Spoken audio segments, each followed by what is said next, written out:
A água em seu estado líquido escorre dos rios mais longos às frestas mais finas. A facilidade com que ela se movimenta às vezes é bênção, às vezes é tormenta. Isso tem tudo a ver com o tema de hoje.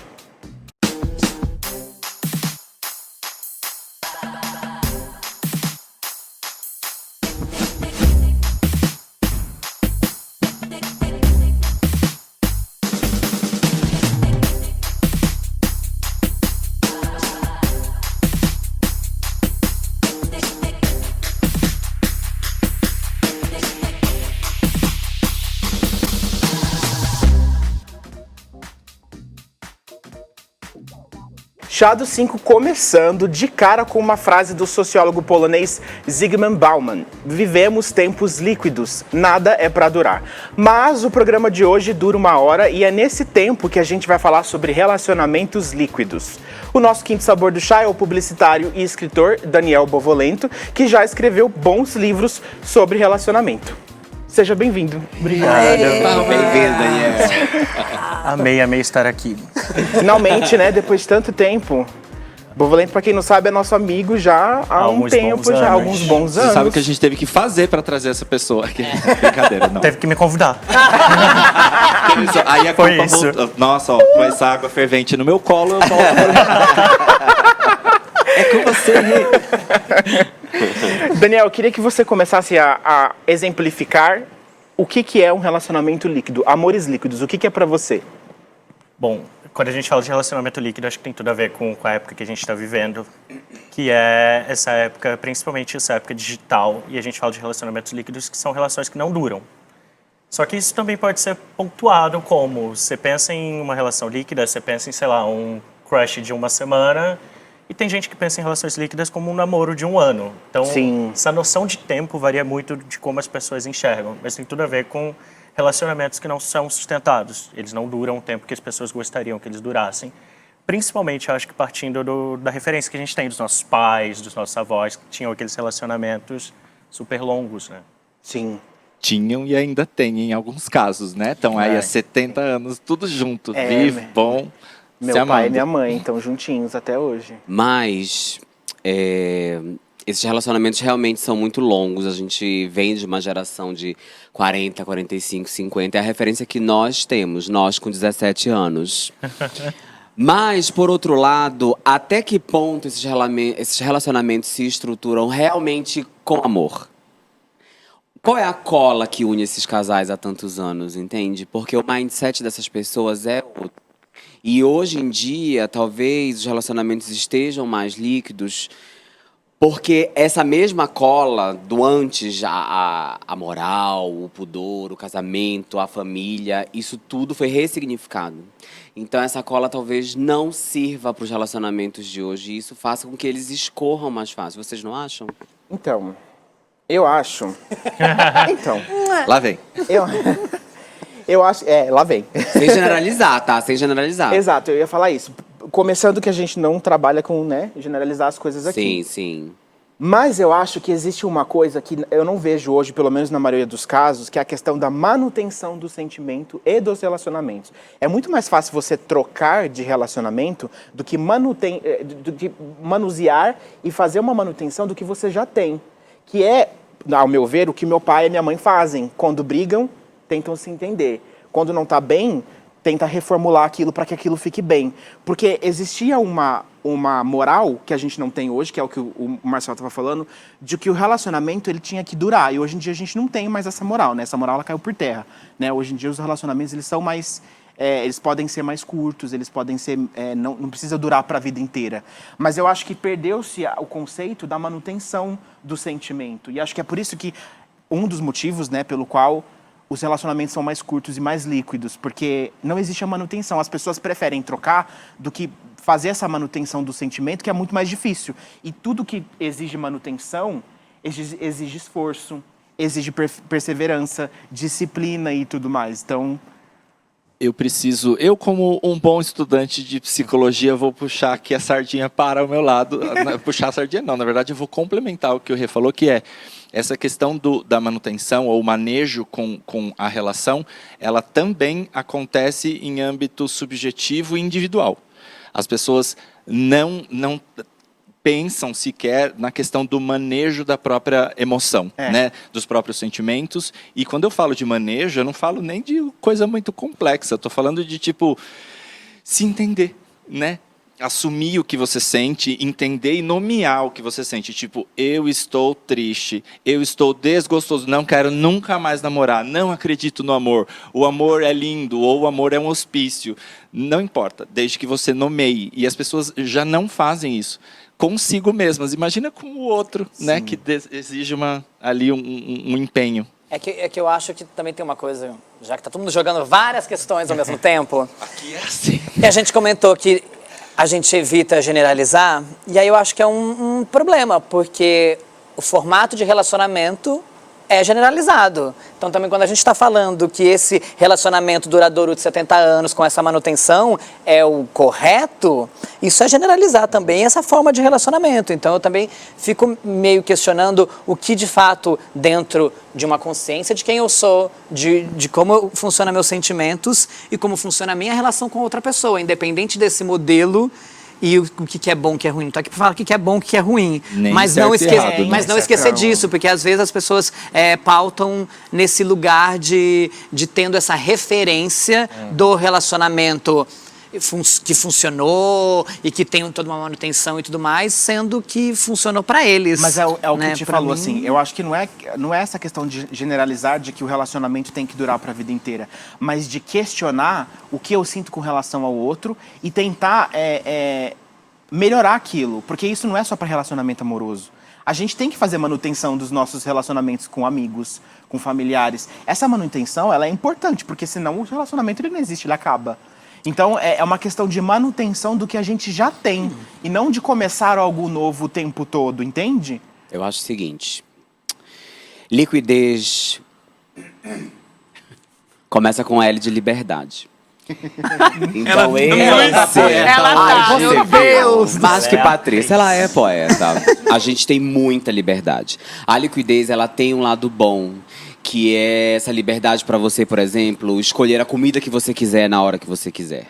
Você não pode escolher entre hotéis e Airbnbs. Você pode ter tudo ao seu alcance por um aplicativo. Então esse é o lado bom da liquidez. O lado ruim é que tudo tem tanta opção que isso acabou se estendendo aos relacionamentos. Uma vez que nós, seres humanos, posso dizer que com muita dificuldade conseguimos lidar com a liberdade. A gente não é acostumado a ser livre, a gente não entende o conceito de liberdade, a gente é acostumado a seguir flow. Então, quando a gente se vê nesse super convite a entender o que realmente a gente quer, a sair segmentando e customizando todos os nossos gostos e atividades do jeito que a gente quer, existe uma tendência hoje em dia que questiona o que é tendência. O que vai ser tendência a partir de agora? Sendo que as pessoas podem fazer tudo que elas querem, do jeito que elas querem, do modo que elas querem. A gente tem um algoritmo que acaricia a gente dia e noite aí, entregando o que a gente quer ver. A gente se fecha cada vez mais nas nossas bolhas virtuais. Em termos de relacionamento, com amigos ou com pessoas, não agradou a gente descarta. Então eu acho que essa liquidez, ela traz essa liberdade que a gente não sabe lidar ainda. O que tu acha, Daniel? Então, eu acho que o que o Ti disse sobre estar certo ou errado é o grande ponto. Quando eu olho para as relações que os nossos pais, nossos avós tinham, a gente não tem como dizer que era a relação certa. A gente tem que partir de um pressuposto de que eles não tinham... a gente vive numa sociedade que ainda é super patriarcal, etc e tal. Então, quando a gente olha primeiro para os modelos de relacionamento que a gente tem, são relacionamentos heterossexuais. Sim. A gente tem muitos...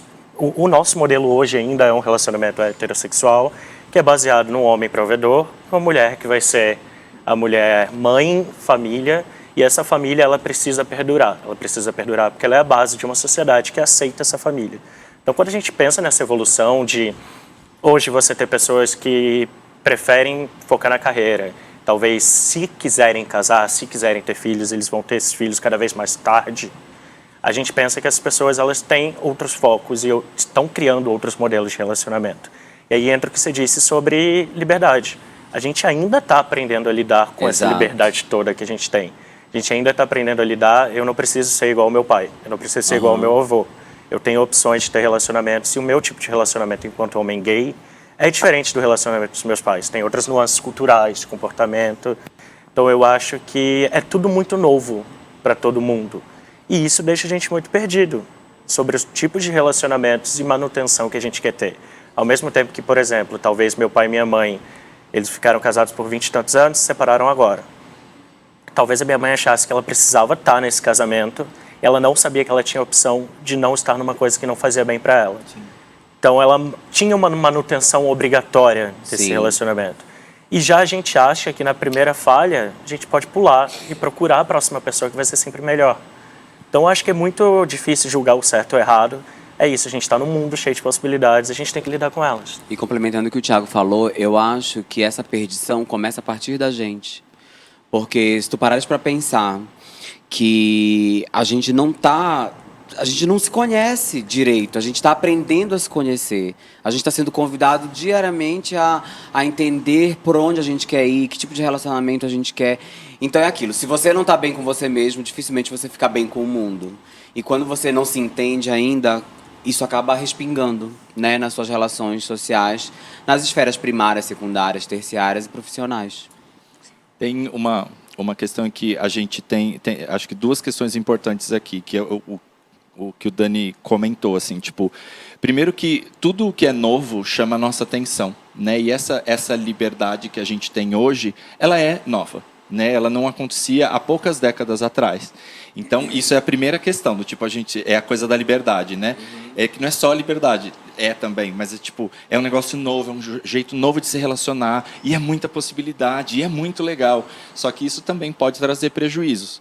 Ainda mais falando em ser humano, né? Porque a gente tem a tendência a descartar o que incomoda a gente, né? E não só a gente tem que pensar que isso exige, para a gente não descartar coisas que nos incomodam, exige que a gente tenha um comportamento que está bem além do nosso conforto. E a nossa tendência não é essa, né? Para começar, assim, é muito interessante como essa ideia contrasta diretamente com a necessidade de todo mundo de estar em um relacionamento, né? Aquela coisa, eu preciso namorar, eu preciso casar, eu preciso... E que normalmente é pautada na carência, na insegurança, o que parte muito também de pessoas que são mal resolvidas com elas mesmas, como eu disse anteriormente. O que vocês pensam sobre esse contraste, né? Entre ai, que lindo, relações líquidas, mas eu quero um relacionamento e tal. É meio paradoxal, assim. O que você acha, Dani? É e não é, porque se você reparar, tem muitas pessoas que baseiam os relacionamentos deles em relacionamentos super curtos, mas estão sempre em relacionamentos. Verdade. Um beijo, Gretchen. Tem muito disso. Eu conheço pessoas que são extremamente mal resolvidas com elas, dessa carência que você trouxe, e elas estão sempre em relacionamentos, elas estão pulando de relação em relação, porque estar com alguém é a maneira delas se validarem, e se entenderem, se conhecerem, e parte daquela coisa a gente precisa estar no relacionamento. É bizarro, como se estar solteiro fosse um grande fracasso na vida das pessoas. Você fala assim, tô solteiro, e aí você tem todo um histórico das tias no Natal, dos seus amigos querendo te apresentar loucamente alguém, das suas amigas hétero dizendo, olha, eu conheço um amigo gay maravilhoso. E a gente acha que só porque a gente é gay isso não acontece, isso acontece com mulheres e tudo mais. O homem hétero, eu acho que ele não tem tanta pressão assim. Mas isso acontece o tempo inteiro com a gente. Estar solteiro pode significar ser fracassado. Essa daqui sempre que fala que tá solteira, escorre uma lágrima. A gente só tem que tomar cuidado com essa questão de relacionar a necessidade de querer um relacionamento com uma pessoa que é carente, que é mal resolvida e que é insegura. Não é isso. Acho que a pessoa, quer dizer, também pode ser isso, mas eu acho que a pessoa que quer um relacionamento, não necessariamente ela seja carente, ela seja mal resolvida. Ela simplesmente quer um relacionamento. Até porque nós, como seres humanos, a gente é intrínseco nosso. A gente precisa viver em sociedade, a gente precisa de relações interpessoais o tempo todo. Né? Eu posso falar porque, assim, daqui de mim, dos meninos, eu sou o mais solitário, né? Eu não saio, eu não faço nada, eu tô sempre em casa, sozinho. Eu morei com essa daqui 2 anos, eu mal vi a cara dela. Eu sou super solitário e na minha solitude eu entendo que é importante a gente ter relacionamentos. Gente, tô falando relacionamento no sentido amplo da palavra, tá? Não é relacionamento só amoroso. É relacionamento social também, a gente ter amigos, a gente se relacionar com as pessoas da nossa família. Isso é importante. Né? E não necessariamente uma pessoa que quer um relacionamento amoroso, é porque ela seja carente ou é porque ela seja insegura. Ela simplesmente quer porque talvez seja da essência dela querer alguém do lado dela. E tá tudo bem, sabe? Tá tudo ótimo. Eu usei a Gretchen como exemplo agora, como uma brincadeira, mas faz muito sentido que eu vou falar, porque logo no começo, acho que quando ela tava lá pelo 17º casamento, esse é o 20º, se eu não me engano, né? Eu perdi as Sério? contas. Eu acho que é o 20º. Eu não tenho certeza, mas eu acho que é. Se não for, enfim, me desculpem os números, eu realmente cuido da minha vida. Mas o que eu quero dizer há pouquíssimos anos atrás, ela ainda era criticada. Nossa, vai casar de novo. Meu Deus, não para com ninguém, nunca dá certo e tal. Ia parar E na capa agora, da no manchete, último né? casamento, o que eu mais vi na internet foi assim, nossa, a Gretchen tá super certa. É melhor ter 20 relacionamentos em que ela foi feliz. E se não tá bom, acaba e vai lá e vive outro. Então, assim, a gente teve uma mudança desse pensamento. O que eu gosto de fazer é sempre entender as razões para isso. Eu, particularmente, tenho pavor de gente carente. Eu morro de preguiça de amigo carente, de família carente, de tudo. Ai, gente, eu tenho muita preguiça. Por quê? Porque eu sou uma pessoa que gosta de estimular nos outros uma solidão sem se sentir solitária. Solitude. Eu gosto que a pessoa se sinta bem com ela mesma, que ela sabe que a companhia dela é maravilhosa pra ela, entendeu? E aí, assim, o que vem pra ela vai fluir pra ela, entendeu? Algo bom, vai conhecer alguém legal. É aquilo, você atrai o que você emana, entendeu? Então, assim, eu sou muito com os meus próprios amigos, assim, eu tenho um amigo que no começo da nossa amizade, ele falava assim, eu só vou ser feliz quando eu tiver alguém do meu lado. E eu assim, mão no colar, né? Falei, bicha, que vida difícil. Meu Deus. Juro, eu fiquei muito chocado. Após 5 anos de amizade, ela é completamente independente, uma nova mulher, entendeu? E hoje em dia ele fala, tô bem, tô precisando ficar mesmo um pouquinho mais só, tenho que resolver algumas coisas da minha vida, tô me descobrindo. Então, assim, cada um sabe onde seu calo aperta. Então, quem tá escolhendo por carência, tudo bem, gata, a vida é sua, faz o que você quiser.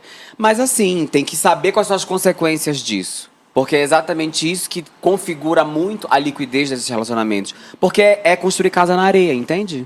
Você fez uma fala que eu pensei numa pergunta fora do roteiro. Inclusive, eu quero perguntar pro Tânia. Não, demorei horas Você falou da fazendo coisa isso. do tipo, é melhor ser feliz em 20 casamentos, em menos, enfim, do que, né, não ser. E vive mesmo, vai mesmo. A minha pergunta muda essa contagem. E se você quer ser feliz, tipo, com 2, 3 ao mesmo tempo? Eu sei que é meio poliamor, é um negócio, mas você acha que essa configuração de relacionamento, né, da coisa de namorar 2, 3, cai na coisa do relacionamento líquido? Não.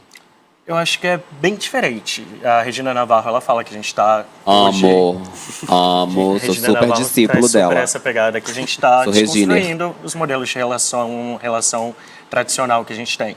E quando eu, particularmente, acho que é muito estranho a gente ter essa noção do eu quero namorar, eu quero ter alguém. Porque é meio como se a gente abrisse uma vaga de emprego. A gente está abrindo uma vaga de emprego. Então eu vou entrevistar algumas pessoas que se aproximem mais ou menos dos critérios que eu quero.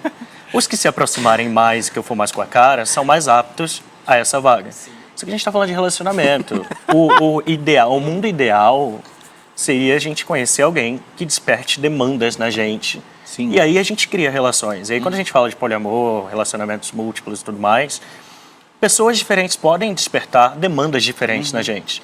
Então você pode ser super bem resolvido afetivamente com um, também com o outro, sexualmente mais com um do que com o outro.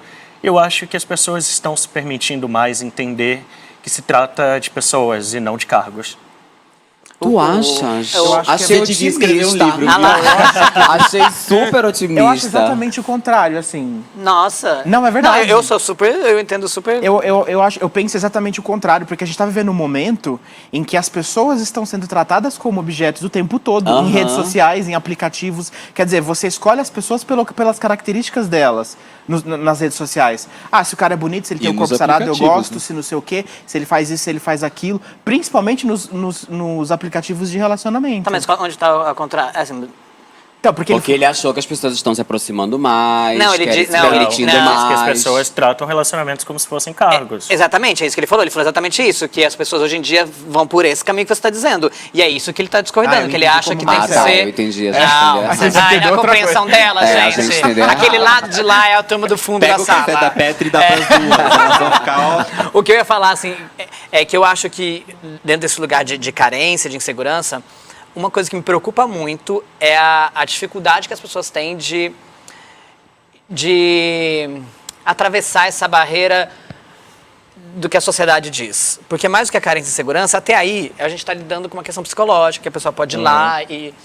Só que existe uma pressão, e quando a gente está falando de um país com tantas cidades do interior, existe uma pressão muito latente ainda hoje nessa necessidade do relacionamento. Então, assim, eu vejo amigas minhas que hoje falam com 28 anos, divorciadas, com filho, ela fala, gente, eu namorei, casei, tive filho por uma obrigação que a sociedade me trouxe Sim. ali. Então, acho que não era nem não alcançava esse lugar de uma carência, não, era o bonde estava indo ali, vamos todo mundo. Então, isso me incomoda, porque eu brinco muito com a minha mãe. A minha mãe, ela sempre foi à frente do tempo dela, assim, e ela sempre falava, não, eu falava, se eu chegar até os 30 e não casar, eu não vou casar. Minha mãe falava isso. Eu falei, mãe, então por que agora eu com 36... Eu tenho que Você casar. fica na pressão pra eu casar, sabe? Tipo, eu sou seu filho, à Porque frente você do meu pega todo tempo. mundo, Ela quer te filho. sair de casa, mano. Deixa ela em paz. Ela vê a filha louca, desesperada, atirando pra tudo quanto é lado. Ela fala, filho, casa logo. Mas, então, eu acho que essa questão social, ela ainda é um embate muito grande, que às vezes eu acho que ela interfere muito, talvez até mais do que essa consciência de carência, de insegurança. Olha, como o Daniel falou, ele citou Regina Navarro Lins, eu sou super Reginer. Eu sou mega discípulo dela, entendeu? O meu próprio relacionamento eu construí muito distante de todos os clichês de relacionamento, a loucura do ciúme, entendeu? A saber ser romântico sem deixar que isso te escravize, ficar imaginando que a pessoa tem que ser do jeito que tu achas que ela tem que ser. Então eu fugi de todas essas loucuras para poder me relacionar. Eu sempre tive pavor disso, entende? E hoje em dia eu acho que esse é o maior mal. Assim, no caso das mulheres, muitas casam e têm filhos porque os óvulos envelhecem. E congelar óvulos é caríssimo. Então eu já vi várias amigas falando, meu Deus, o que eu vou fazer? Tô chegando perto dos 30, preciso congelar óvulos. Então, assim, no caso delas, existe essa questão. É outro Entendeu? ponto, né? E no caso dos gays, existe a heteronormatização dos relacionamentos. Né? Ai, eu quero aquele boy que faça isso, isso e isso pra mim. E o histórico que a própria comunidade gay tem, né, de desde então esconder tudo sempre. Então a gente sempre teve que esconder os nossos sentimentos, esconder os nossos Exato. relacionamentos. Então isso gerou uma demanda de eu quero viver aquilo, eu preciso viver. Por que eu Exato. tenho que esconder? Né? Então, acho que talvez a carência, pelo menos na comunidade LGBT, eu vejo que também é muito forte, vem muito disso, né? A gente passou tantos anos escondendo as coisas. E falta referência de casais LGBTs mais velhos. Falta. Quando a gente olha para essa sociedade, quando a gente olha para essa construção de relacionamentos longos, talvez a nossa geração seja que vai trazer agora mais referências para as pessoas mais novas. Mas eu, por exemplo, consumindo conteúdo, consumindo internet, conheço pouquíssimos casais mais velhos, terceira idade, de LGBTs que ainda estão num Sim. relacionamento. Então, para a gente, talvez essa falta de referência faça a gente se ligar muito num referencial de juventude da vida LGBT, de que a gente precisa... A gente vive enquanto jovem, então o relacionamento tem que dar certo agora, a gente precisa buscar o grande amor da vida agora. Se não deu certo com um por esse tempo, eu corro para o outro porque eu tenho pouco tempo. Se eu envelhecer, eu não vou encontrar isso. Exato. E além disso, os casais de terceira idade, eu conheço alguns, mas o modus operandi é muito heteronormativo Sim, ainda. sim. Eu não pego na mão na rua, eu não beijo em público, é meu parceiro. Eu odeio a palavra parceiro. Nossa, E companheiro. Companheiro. Companheiro eu acho um horror. Companheiro eu que a acho um gente ouve pavor. muito no jornal. né? Nossa, eu tenho um terror com No isso. jornalismo E brasileiro. essa idealização é tão louca que eu sempre falo pros meus amigos assim que, ai, porque eu quero, porque eu preciso namorar. com base na carência, né? Que é o perfume que elas usam. Eu digo assim, gente, compra um pet. Porque ele vai ser exatamente como você quer. Ele vai te amar, mesmo você sendo uma vaca, acordando de mau humor. Ele vai te dar carinho, ele vai te lamber. Ele vai pegar um pouco da sua personalidade. Mas então, ele assim, vai exigir que você tenha a responsabilidade com esse pet também. Porque isso é um outro Sim, tópico. sim, e aí, entrando sim. nisso, eu queria saber que, assim, a gente tá falando dessa liquidez, né, das relações. A gente vê hoje em dia também muitas pessoas que não assumem a sua responsabilidade afetiva dentro desse relacionamento, né? E não sei e acabam às vezes culpando os tempos de hoje e tudo. Como pensar aqui, jogar primeiro pro Daniel, né? Assim, como a gente ter noção dessa responsabilidade? Porque as pessoas não têm, tem gente que não tem nenhuma. O que você pensa sobre essa responsabilidade afetiva? Cara, eu acho esse tópico muito bom, mas ao mesmo tempo as pessoas abusam dele. Abusam por quê? Responsabilidade afetiva, para mim, é uma forma muito clara de você deixar as coisas claras. Só que deixar as coisas claras não te exime de responsabilidade. Então, por exemplo, eu virar para você e falar assim, olha, eu vou ser babaca, eu vou te ferrar, eu vou fazer tudo do meu jeito, mas se você quiser ficar aqui, tá tranquilo. Eu não tô sendo responsável, eu tô sendo um babaca. Sim. Eu tô sendo com o complexo de Gabriela, nascer assim, crescer assim, e você que se vire. É o meu jeito. Exato. Odeio. É o meu jeito, eu não vou mudar, fique se quiser. Ao mesmo tempo em que tem muita gente que só cita a responsabilidade afetiva quando é sobre ele. Quando é, ai, que cara babaca, passou 3 dias sem falar comigo. E você, gato? eu Você fui a não vítima. precisa ser responsável. Então, eu acho que é uma via de mão dupla que as pessoas gostam muito de usar para trazer para o seu lado. Quando é para benefício próprio, todo mundo cita. Quando é para pensar na sua relação, no seu dia a dia, você tem um diálogo claro? Que não é só diálogo claro, não adianta falar uma coisa e fazer outra também. Então é todo esse conjunto de coisas que a gente faz para manter uma comunicação bem clara sobre o que a gente quer e o que a gente vai fazer. Para mim, se baseia nisso, mas no dia a dia é muito delicado. Não, e é delicadíssimo isso daí, gente, porque assim, envolve um monte de coisa. Eu me envolvi com um menino no começo do ano, e aí, tipo assim... Você é homossexual? E aí a gente Menino é ficou jeito um de falar, tempinho- né? Ele era maior de idade. É, Ah, tá. sim. Inclusive mais velho do que eu, um pouquinho, uns 2 anos. Mas assim, eu não estava sentindo que ia rolar qualquer outra coisa a mais. E eu falei, não, vou parar por aqui, porque eu via nele uma expectativa muito grande. E aí eu me coloquei nesse lugar da responsabilidade, sabe? Tipo, eu não vou continuar com o menino, porque eu vou gerar uma expectativa nele e eu aqui me colocando numa situação que eu não quero. Tá, beleza, parei. E aí, depois de um tempo a gente conversou, ele me culpou por eu ter me afastado dele. Mesmo ele sabendo que eu não queria. Então, quer dizer, até o senso de responsabilidade que eu tentei ter, se é que eu tive, para ele não foi bem visto. Né? Então, e o que isso envolve? Envolve ego, envolve orgulho ferido, envolve um monte de Envolve coisa. terapia. Envolve Terapia. envolve terapia de estar ali, né? Pra poder falar pra gente que o negócio funciona. Então, assim, é complicado essa questão da responsabilidade emocional. Até porque, hoje em dia, a gente vive, né, amores líquidos. E esses amores líquidos, eles não permitem. Pelo menos as pessoas acham que não permite, né? Eu acho que justamente a pessoa escolhe um amor líquido para não ser responsável. Gente, o papo tá muito bom, né? Falar de relacionamento rende. A gente vai pro intervalo e a gente volta já já.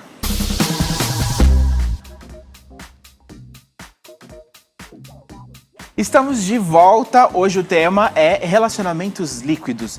Gente, eu comentei aqui, falei usei alguns termos que eu não sei se vocês entendem de fato o que significa a diferença de solidão e solitude. Marcel, Pra você mim, sabe? solitude é a música da Laura Pausini. Nossa, eu tenho mega lugar de fala nisso, porque eu aprendi durante muitos anos a ser sozinho, ter minha solitude, sem me sentir alguém solitário, tipo, de realmente aproveitar a minha companhia, de amar estar comigo. Eu não falo isso com uma vibe egocêntrica, não. Eu falo isso com uma vibe de você ter um dia que não tem ninguém pra fazer nada contigo e você sair sozinho e comer um doce, ou assistir uma série, ou ler um livro, ou E não fazer chorando, né? ou fazer Tá tudo bem planos. fazer E isso. tá tudo bem, entendeu? Eu nunca fui do tipo que fica no domingo, eu tinha que ter um namorado pra ir no cinema comigo. Vai sozinho, entendeu? né? A primeira vez que eu fui sozinho até chorei, Ai, juro. Eu fiquei mega emocionado. Gente, porque eu sempre fui eu vou muito de direto. ter alguém pra fazer tudo comigo. Porque quando a gente é do Norte e Nordeste, a afetividade da região sempre faz que a gente sempre tem um amigo, uma colegagem, alguém que te pega, que te busca, não sei o quê. E quando tu vem pra uma megalópole, não com tem 12 um milhões de centro, né? pessoas, gata, é tu e tua playlist pra resolver tua checklist. Não tem ninguém pra te ajudar, entendeu? É isso mesmo. Então isso fez descobrir esse lado de ter minha solitude, né? Ser sozinho sem ser solitário. E complementando o que a gente falou no último bloco, só porque eu achei muito importante falar disso, sobre responsabilidade afetiva, dentro do próprio relacionamento, existe isso que eu acho que às vezes impede com que você seja claro e seja responsável. Por quê? Porque a responsabilidade afetiva em cima do outro, a preocupação que você tem com que a pessoa não se ofenda, não se entristeça, não fique chateada, faz com que você omita sentimentos, omita opiniões que sejam francas, ainda que isso seja para seu próprio benefício. É uma linha muito É uma linha muito tênue, muito difícil. Eu sei porque eu conversei com várias amigas muito complicadas fazendo laboratório para esse programa. Inclusive, indo para um outro tópico agora, gente, assim, pensamos que a gente vive hoje em uma era onde nasce e é estimulada a palavra empoderamento, onde o amor próprio ele é explicado, onde o ego pode se fantasiar de autoconfiança, né? E não seriam esses fatores que facilitariam talvez a liquidez dos relacionamentos, né? Quando o indivíduo não se sente atendido, e especialmente no sexo. Né? Para isso, quem comenta essa questão com a gente é ela maravilhosa, Bárbara Menezes, nossa sexóloga e psicóloga. É com você então, Bárbara. Olá pessoal, olá meninos, tudo bem? Pois é, nós vivemos na era dos relacionamentos líquidos, em todas as nossas relações. Nas nossas relações afetivas, sexuais, nas nossas relações familiares, nas relações de amizade, de trabalho. Essas relações estão cada vez mais rasas. A gente vive na era da internet e a velocidade de informações é muito grande. Talvez essa seja uma das principais razões dessa fluidez de relacionamentos. Porque a gente não lida com as nossas angústias, a gente não aprende a lidar com as imperfeições. Nossas redes sociais têm que estar tudo perfeito, tudo belo, tudo feliz. E nem sempre é assim na vida real. Muitas vezes a gente esquece que o que nos une é justamente a nossa imperfeição. A gente não aprende a resolver nossos problemas. Muitas vezes a gente tenta fugir deles, mas não encara eles de frente. A gente não aprende mais a dialogar. Dialogar é, de fato, conversar escutando o outro verdadeiramente. Hoje em dia, as nossas conversas são: se você pensa diferente de mim, automaticamente você é meu inimigo. E o diálogo está cada vez mais pobre. Isso torna as relações cada vez mais rasas. Existe uma cobrança muito grande de desconstrução, de sermos pessoas modernas, cabeça aberta. E isso se confronta com sensação de empoderamento e de independência. Como se para eu ser uma pessoa empoderada e independente, eu não pudesse querer estabelecer relações monogâmicas, relações mais profundas. Como se eu me tornasse dependente de uma relação, e isso confronta justamente com esse conceito de aprofundamento dos vínculos. Essa sensação de empoderamento e de independência se confronta com a necessidade de estabelecer relacionamentos afetivos e de se responsabilizar por eles. Esses relacionamentos líquidos também se refletem na vida sexual.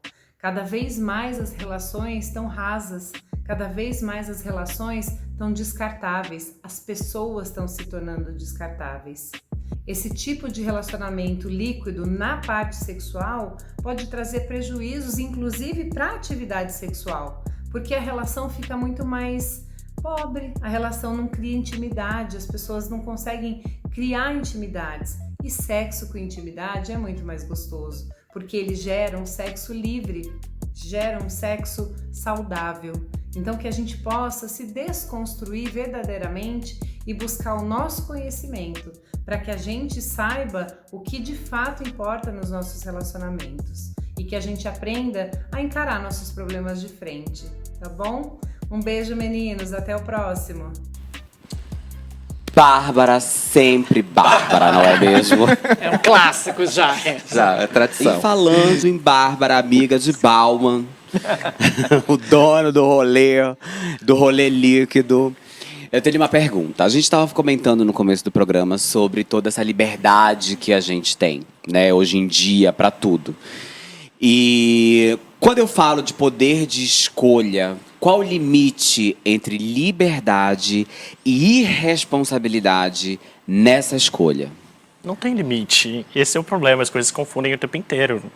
Mas, até comentando um pouco do que vocês tinham falado no último bloco, sobre essa responsabilidade, independente do que você faça, independente de quão responsável você seja, se você não está fazendo o que o outro esperava que você fizesse, não vai dar certo. Exato. Ele vai ter... Ele vai falar que você foi responsável, né? Ele vai ficar mal, ele vai te taxar de filho da mãe por acidente, que é um termo que eu adoro usar, porque a gente é muito isso na vida. A gente não quer ser babaca, mas a gente é babaca por acidente às vezes, porque as pessoas têm essa percepção da gente. Então, quando a gente fala de liberdade e responsabilidade, eu acho que a gente é livre para fazer o que quiser, desde que a gente lide com as consequências disso. Exato. O problema é que, às vezes, as consequências não são sobre a gente. Às vezes, as consequências são sobre como a gente está bagunçando a vida da outra pessoa, emocionalmente. E aí vem essa ideia de responsabilidade, que é, você é livre para fazer o que você quiser, desde que você assuma isso para você. Você tome decisões como essa, de, por exemplo, você sabe que não vai dar em nada, você não fala para o outro que não vai dar em nada. Porque se ele estiver emocionalmente envolvido com você, ele vai aceitar ficar. Ele está envolvido, ele vai querer ficar. E aí você faz a Gabriela, dane-se, é meu jeito. Você sai dessa relação. É isso que é ser responsável, é tomar atitudes que não necessariamente são boas, que você tem a liberdade para não tomar se você quiser, mas são necessárias. Eu acho que o limite se encontra aí, em não machucar o outro, só porque você poderia fazer aquilo, já que não depende de você. Eu acho que... eu não gosto de falar eu não gosto de achismos. Mas é impressionante como onde há humanos há conflitos, né, menina? Onde tem gente não tem paz. Pois bem, Bauman fala sobre a relação entre liberdade e segurança. E eu achei isso muito incrível. Porque o relacionamento perfeito seria... a vida perfeita seria aquela em que há o equilíbrio entre liberdade e segurança. Uma vez que isso é impossível, estamos ali no lugar de utopia. Posto isto, eu quero dizer que a responsabilidade ela é muito associada à segurança. Né? Eu vou fazer, sou responsável, isso é seguro. Mas não tem como. Segundo Bauman, quando você tem muita liberdade, você tem pouca segurança. Você tem que abrir mão da segurança. E quando você tem muita segurança, você faz questão de ser muito seguro, você tem que abrir um pouco de mão da liberdade. Sim, concordo. Porém, preciso colocar na mesa que são conceitos muito subjetivos. Porque eu posso, o que eu preciso de liberdade ou o que eu preciso de segurança pode não ser o mesmo conceito que você tem. Então, algumas pessoas conseguem encontrar esse equilíbrio porque o pouco, aspas, tá? Mas, enfim, o pouco de segurança que eu tenho na minha relação já é suficiente para que aquilo me permita implementar a liberdade no meu relacionamento. Então, isso é muito pessoal e subjetivo, como eu dizia. Sobre a pergunta que você fez, e o Dani falou do tipo, esse é o problema, não há limites. Quando eu estava me preparando para o programa, eu peguei... eu sempre tento ir na coisa, assim como o Bolacha, eu sempre tento ir na coisa do conceito, definições e tal. E uma das definições de relacionamento me chamou a atenção, que foi capacidade de manter relacionamentos, de conviver... Vejam, conviver bem com seus semelhantes. E quando a gente fala de conviver, a gente está falando de convivência literal, real. Estamos aqui próximos convivendo. Quando a gente fala dessa questão dos amores líquidos e de que não tem limite, eu acho que com o advento tecnológico, o que é real se tornou virtual, ou o que é virtual se tornou real, e as duas coisas se misturam, e nessa mistura a gente se perde. Quando um se dilui no outro e a gente, por diluição, a gente entende, tipo, como eu vou diferenciar o que é real, o que é virtual? E aí, com isso, a gente perde as certezas das coisas, né?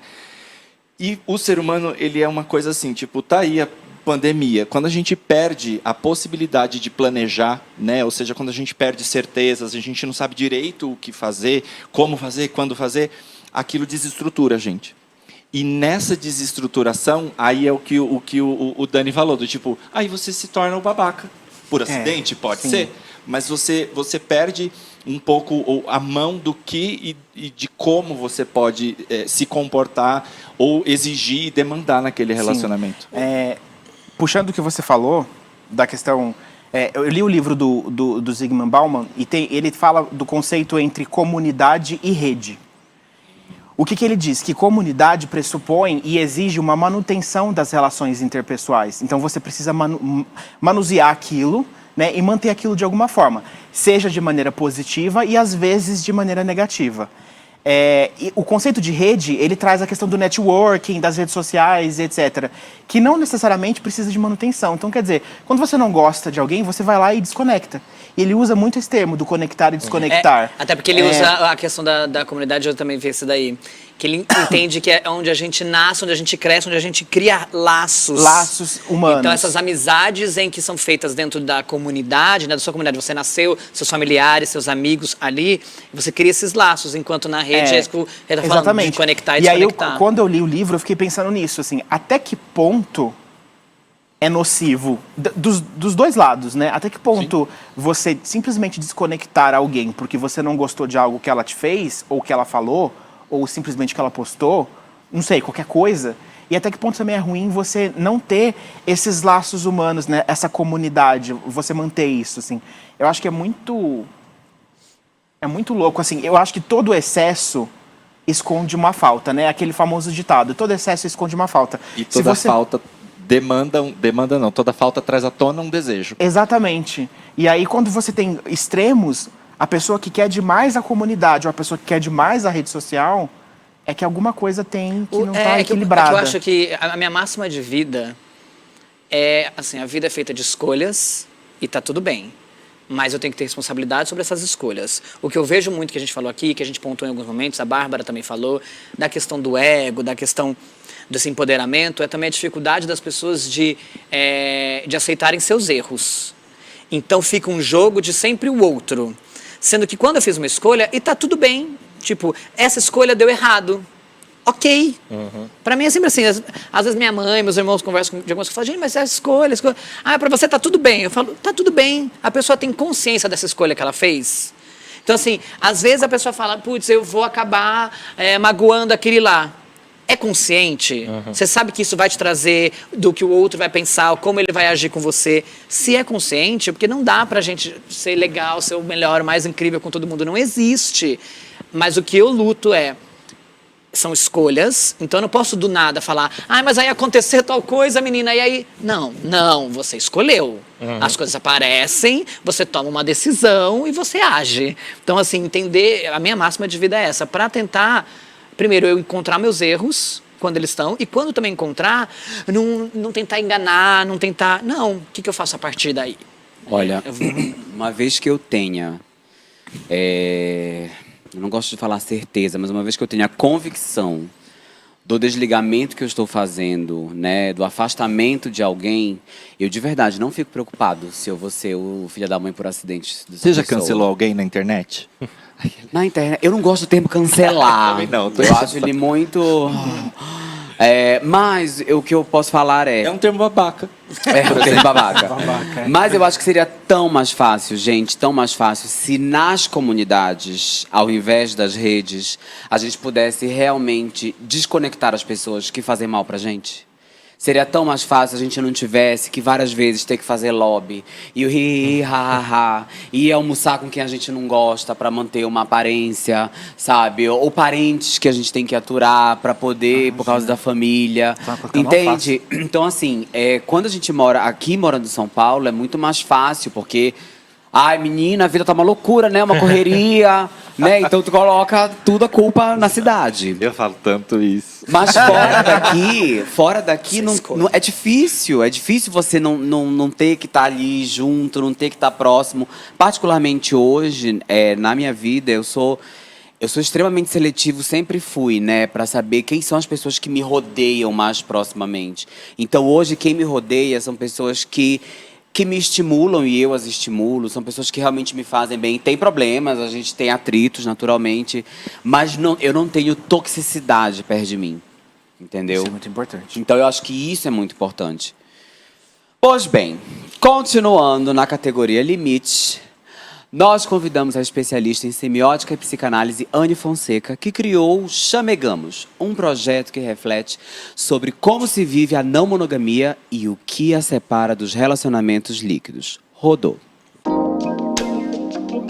Olá, meninos do Chá dos 5. Estou muito feliz aqui para falar sobre não monogamia e relações líquidas, né? A não monogamia não necessariamente tem relações líquidas. Eu, inclusive, acredito que é muito o contrário. A não monogamia, na verdade, é esse conjunto de formatos que fogem das regras normativas, né? Do que a gente conhece como a monogamia. Que sejam exatamente duas pessoas que entregam todo o desejo e todas as frustrações e todos os anseios e amor e afeto para uma única ou outra pessoa. Na não monogamia a gente tem vários outros formatos em que a gente discute o que é a entrega desse afeto, o quanto que a gente quer dividir as nossas frustrações, entregar o nosso desejo para outra pessoa. E exatamente por isso não passa muito por um lugar de não compromisso ou por um lugar de o casual pelo casual. Isso, na verdade, é muito comum na monogamia, né? Pessoas solteiras e que estão buscando na monogamia uma solução, uma resposta, acabam tendo esse lugar do não compromisso, do lugar de não discutir muito certas regras, certas imposições. Na não monogamia, isso é discutido mais facilmente, né? Na não monogamia, mais facilmente a gente consegue olhar para as regras dos relacionamentos, para o que se acredita que é importante e discutir mesmo, e debater, e dizer, olha, isso para mim é importante, para você não é? Para mim é importante estar com uma outra pessoa, sei lá, para ir ao cinema, porque para mim isso é muito importante. Ou estar com uma outra pessoa para assistir Netflix, e isso é muito importante. E isso pode ser muito sólido, ao contrário das relações líquidas, isso é muito sólido, isso pode perdurar por uma boa parte da vida da pessoa. Uma relação pode durar muitos anos, pode ser muito feliz, e isso distingue um pouco, das relações líquidas, que também podem ser monogâmicas e, na verdade, são a maior parte, mas também pode haver relações líquidas dentro da não monogamia. Tudo depende de como as pessoas que estão nas relações vão definir suas regras, vão definir o que é confortável e o que não é confortável.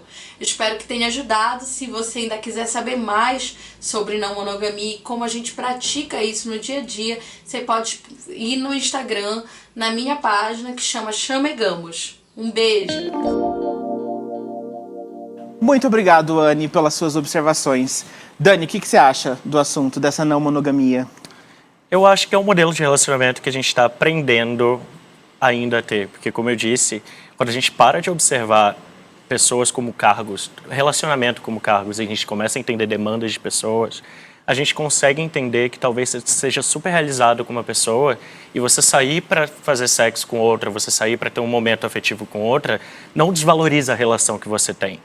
E é isso também, a monogamia em si, ela é pautada em cima de uma sociedade patriarcal que usa esse tipo de relação para oprimir pessoas.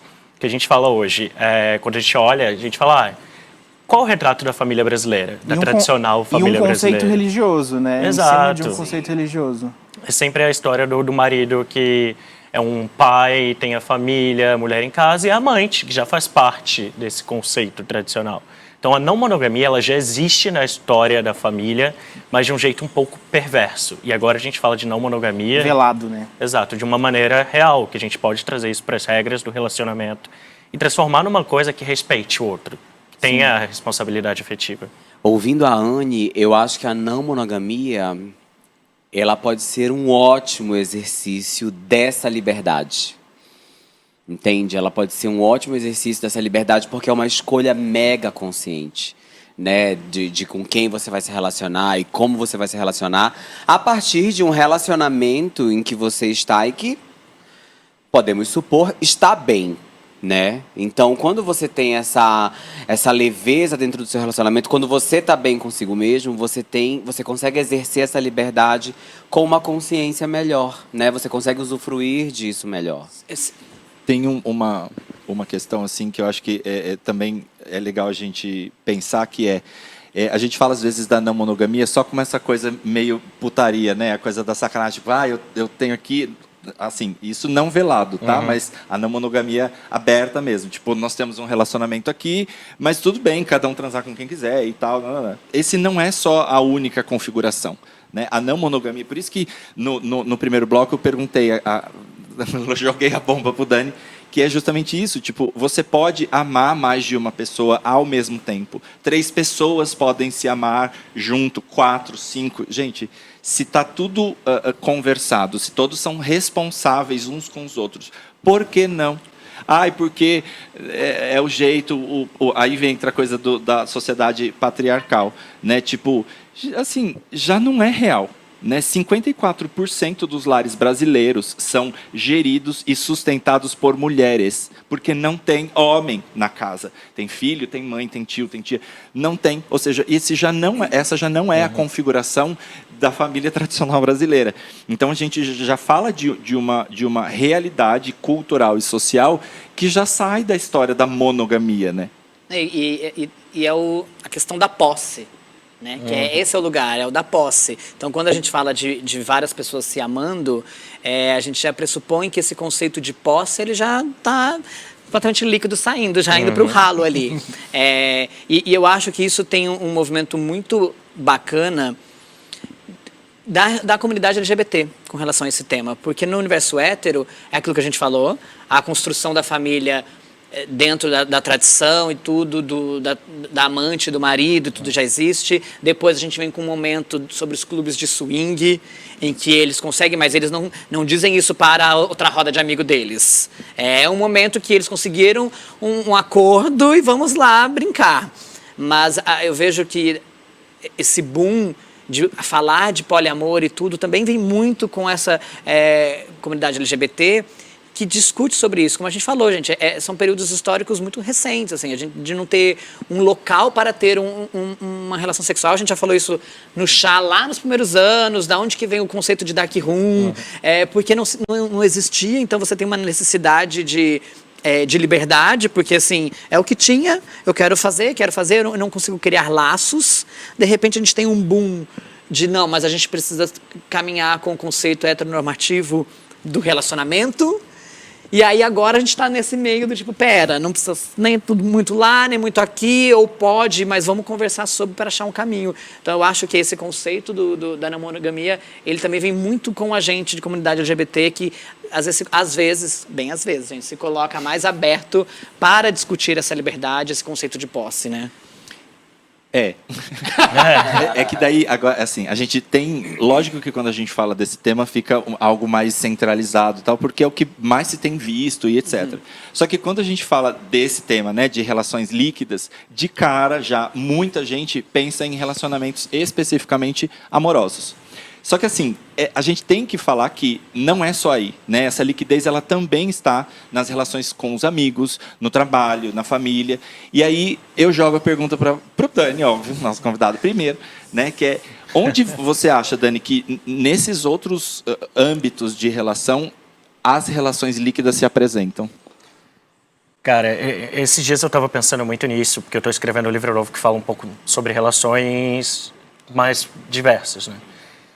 E eu acho que a gente tem que entender, tem um ponto para mim, e até pergunto para vocês, existem relações que têm prazo de validade. Sim. A gente fala muito da manutenção da relação, mas existem relações que você tem porque você é obrigado naquele espaço de tempo, do seu trabalho atual, ou de um projeto que você está fazendo, ou dos amigos do amigo que você convive, e que não necessariamente são relações que você quer levar para a sua vida e que você tenha que ter uma relação profunda. E aí a gente olha para essas relações como relações um pouco mais descartáveis, coleguismo e tudo mais. Eu acho que relações líquidas existem, fazem parte, não são ruins, e a gente já convive com elas há muito tempo, além das relações de comunidade que a gente tem no dia a dia. Agora, quando a gente fala de amizade, eu acho que é muito mais complicado do que relacionamento afetivo até. Porque amizade a gente traz alguns julgamentos do que... Talvez seja muito mais fácil você trocar de namorado, de marido, etc e tal, do que você trocar um melhor amigo. Você tem tipos de relações com seus amigos que talvez a pessoa com quem você convive tem um relacionamento amoroso? Não tem. A gente costuma ter menos limites com os nossos amigos. Então, eles sabem muito mais sobre a gente, eles sabem muito mais do que a nossa família, porque é a família escolhida. Eles não têm algumas perspectivas que a gente evita de ter num relacionamento amoroso que não é 100% tão claro assim, porque a gente tem pudores e medos de como a outra pessoa que vai acordar do nosso lado vai julgar a gente.